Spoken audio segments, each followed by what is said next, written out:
we are going to take a look at some old newsreels. They may be a little scratched and worn, but they still tell a story.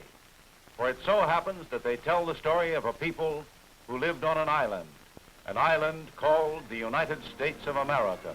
It was a big island and a rich island. Here were the world's tallest buildings. Here were the world's longest bridges.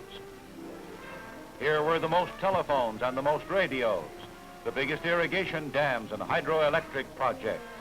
Here were great industries that paid the world's highest wages. Here in abundance were iron, coal, copper, timber, limestone, and petroleum. All, it seems, all of the great basic natural resources. And in addition, here the farms produced more wheat, more fruit, beef, pork, mutton, milk, butter, eggs, and cheese than the people could eat. In other words, this island had everything, including the security of a broad ocean on either side. Yes, what if Germany should attack Poland and overrun Norway, Denmark, Holland, and France? Italy might invade Ethiopia and Greece. Japan might invade China. Nobody could invade this great island. And besides, why should they? Why should anybody attack us? No, nobody would attack us. That's what we thought.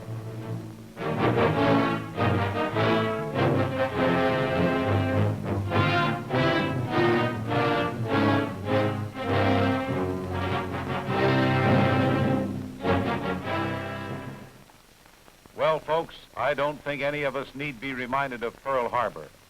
We had the industries, we had the resources, and besides that, we were good and sore. We'd arm ourselves, and we'd still meet our Lend-Lease commitments. That is, we would if Russia could hold the Germans in the Caucasus and England held them in Egypt. The Japs and Germans had to be kept from meeting in India, cutting off Russia and strangling China, because if this happened, well, we'd soon see an invasion of this hemisphere. That was plain to everybody. We'd been asleep, and while we'd been asleep, our enemies had planned long and well. From embassies and consulates in all the Americas, they had gathered more information on the Western Hemisphere than we had ourselves. In Latin America, hundreds of German embassies, consulates, and businesses had done everything within their power to make friends for Hitler and to broadcast suspicion and antagonism toward the United States. The same could be said of hundreds of German social and athletic clubs. Exactly as they had up here, all over Latin America, they had organized, trained, and in many instances, completely Nazified whole communities of largely German extraction. A riot here, a disturbance there, confusion, panic, and the fifth column takes over. Divide and conquer here as in Europe. German commercial airlines, manned by reserve officers in Goering's Luftwaffe, had landing fields all the way up to the Caribbean, each a potential bomber base within easy range of our Texas and California oil fields, our airplane plants in Los Angeles and San Diego, our shipyards on the Gulf, our industrial cities in the deep South, and especially the Panama Canal. Here at home, we'd had another rude awakening. We had the industry, true enough. We had the coal and iron, but you can't make steel without manganese, and the Japs had taken our manganese when they took the Philippines. Likewise, our hemp. With the Malay states, they'd taken our source of tin. With British Malaya and the Dutch East Indies, they'd taken our source of rubber. No rubber, no airplane tires. No tires for mobile artillery for trucks and jeeps. No rubber for life rafts. No rubber for gas masks. Yes, it was as bad as that. Synthetic rubber we could begin to make, sure. And we did as fast as we could, but without the addition of a certain amount of live natural rubber, a tire, for example, just wouldn't stand up. With power from TVA, we'd been making more than enough nitrates for peacetime requirements, but suddenly, this was only a drop in the bucket. With the surrender of the Philippines, we also found we could not fight a war in the East without quinine, specific for malaria. True enough, quinine had come from this hemisphere. Even now in Guatemala, Costa Rica, Ecuador, Colombia, and Peru, there were scattered chinchona plantings, trees whose bark would give us quinine. But these were not our trees. They belonged to our neighbors. The same was true of natural rubber. Originally, it came from the Amazon. The trees were still there, 1,000 miles up the river, but they had to be tapped by somebody. Somebody had to collect the sap, coagulate it patiently, a thin layer at a time over a low, smoky fire. Somebody had to transport it to the riverbank. We needed rubber, needed every one of these balls bouncing into the river on the first step in their journey to us, and we needed somebody to get the rubber out.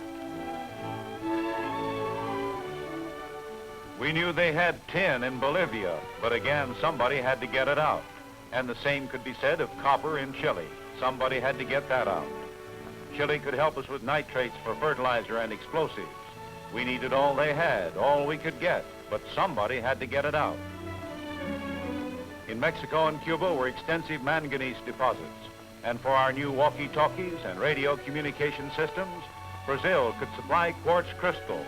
There are no substitutes, incidentally, for quartz crystal. No quartz, no radios. But again, somebody had to get it out.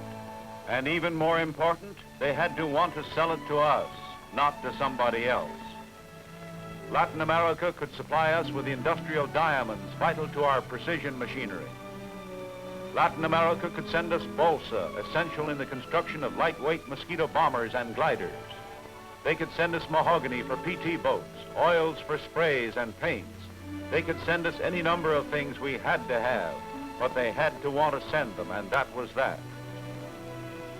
Mexico had to want to keep sending us white arsenic, and Brazil rotenone, for without sprays, there'd be no more fruit crop, no more bumper crops of corn and wheat. In fact, without certain Latin American insecticides, we'd soon be faced with a serious menace to public health. We had lost our hemp, but here in Mexico and Central America and Haiti grew sisal and henequen. Here were the mooring lines for our ships, our cargo slings and landing nets. But somebody had to harvest it and process it. Somebody had to get it out and want to get it out. Yes, we were the people who lived on the island that had everything, but we learned that we were not so self-sufficient as we thought. Well, folks, we got our rubber. Not all we could have used, but enough. We got our tin and our quinine. And what is most important, we got it in a hurry. It cost a lot of effort and a lot of money. Some people, I understand, have even said that it cost too much. But what I'd like to do is, well, here's one of our flying cadets coming in from his first solo. Watch those tires, folks. I'd like to ask him what he thinks a little natural rubber is worth. Or the pilot of this fighter landing on a carrier deck.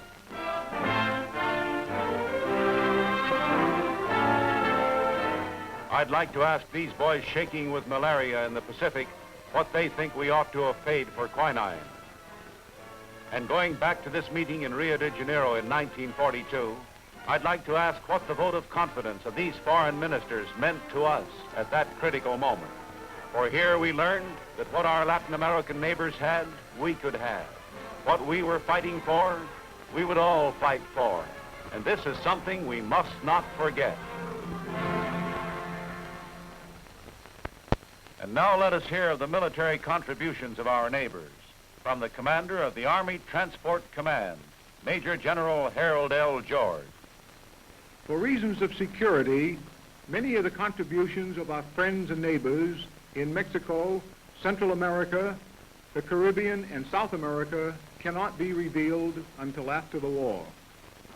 But from a military point of view, in terms of manpower, the friendly cooperation of the other American republics has equaled the addition to our armed forces of at least several divisions. By swift mobilization, these good neighbors to the south nullified years of Axis scheming in this hemisphere.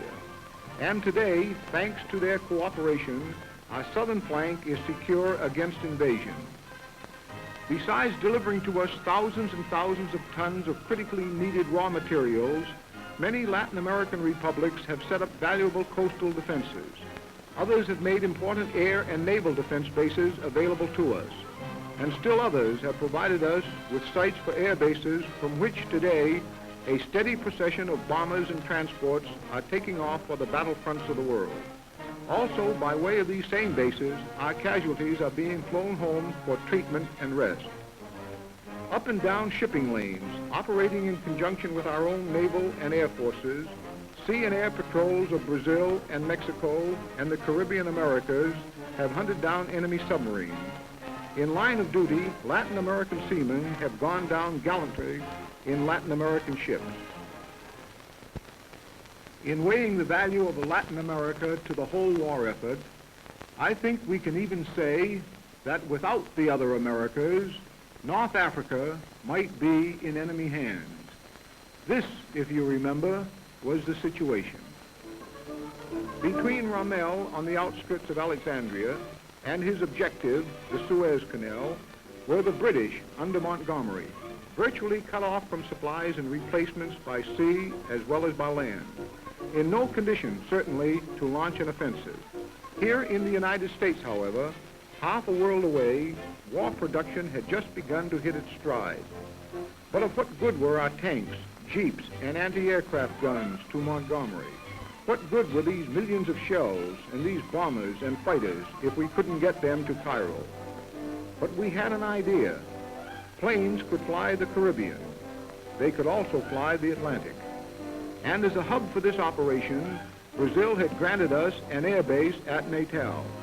Nearly everything you see, incidentally, runways, hangars, repair shops, warehouses, administration buildings, quarters for officers and enlisted personnel. All this could not have been built without the aid of Brazilian materials and labor. No more than could we have built a whole system of landing fields across the continent of Africa without first having had our base at Natal.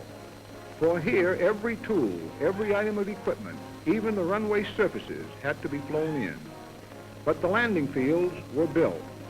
Now with Natal as a hub, we opened our trans-Caribbean, transatlantic shuttle to Cairo, flying by day and by night, sometimes direct from the factory, the largest assortment and volume of military cargo ever to be carried by air.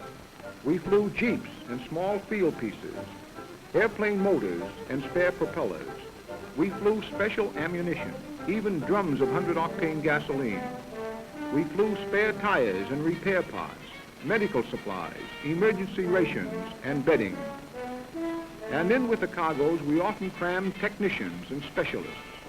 For along with our equipment had to go our own maintenance crews and personnel. In conceiving his global war, Hitler had overlooked just one point. With an air base on the bulge of Brazil, we could fly the Atlantic just as readily from west to east as he would have been able to do from east to west. Here in Cairo and Alexandria, you see being delivered to our allies the first trickle of material that swelled into a brimming stream. To the beleaguered British, this added equipment meant being able to turn from defensive to offensive action. It meant security for the Suez Canal. But to the Allied nations, to humanity, it meant even more than this. It meant hope, a first hope, but a bright hope. For in the making was the complete rout of Rommel and victory in the Battle of El Alamein. Military experts have often referred to the Battle of El Alamein as a turning point of the war. It was the first step toward making the invasion of North Africa possible, an essential step before Italy and Europe could be invaded. In that battle and soon afterward in the invasion of North Africa and Italy, superior equipment and plenty of it, just as much as the high courage and determination of these fighting men, made possible this first crushing blow to the Axis partners and their dream to rule the world. But there would have been no superior equipment here. Let's not forget that, if it had not been for, yes, Natal.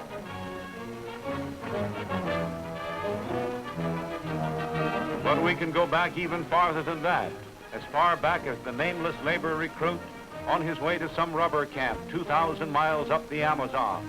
We can go back to the anonymous Brazilian quartz miner, the Bolivian tin miner, the Chilean nitrate worker. We can go all the way back to this man peeling chinchona bark, and 120 million other good neighbors to the south who in our most critical hour came to our aid. For they, too, fought in the Battle of El Alamein and in the invasion of North Africa.